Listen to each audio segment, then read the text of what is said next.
Meron ba kayong tindahan or gusto mo lang i-organize yung mga gamit mo? Well, today meron tayong i-assemble na metal rack na pwedeng makatulong sa inyo para ma-organize yung mga paninda nyo or mga gamit nyo. Meron din kayong option kung anong gusto nyo, kung 3, 4, or 5 layers at kung gaano kalapad. Meron din pala itong kasama mga tools na pwede mo magamit sa pagbuo ng metal rack at ito pala yung pinaka-poste niya.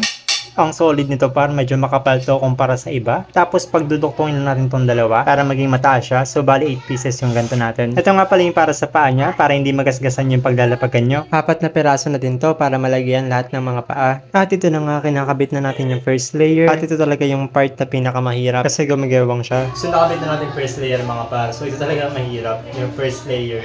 So pag nakabit naman na natin to yung mga pangalawa, pangatlo hanggang pang-apat, medyo madali na.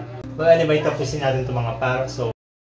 At tinuna ko nga munang ikabit tong dito sa taas para maging stable siya. By the way, mga par 4 layers nga pala yung kinuha ko. At although meron siyang kasamang screwdriver, ginamitan ko na lang din siya ng barena or drill para mas mapadali yung paglalagay natin ng mga screw. Tapos pwede nyo rin palang luwangan or adjust yung size or yung luwang ng kada layer. Depende sa ilalagay nyo. Or kung gusto nyo naman pantay-pantay yung size or yung luwang. Depende na lang yan sa trip nyo. And wala, nakabit na natin or na-symbol na natin. Ito na yung itsura niya. 4 layers to. Ito naman yung 5 layers. At available din ang color white. Nasa yellow basket lang to mga par. So yun lang. Follow or subscribe for more.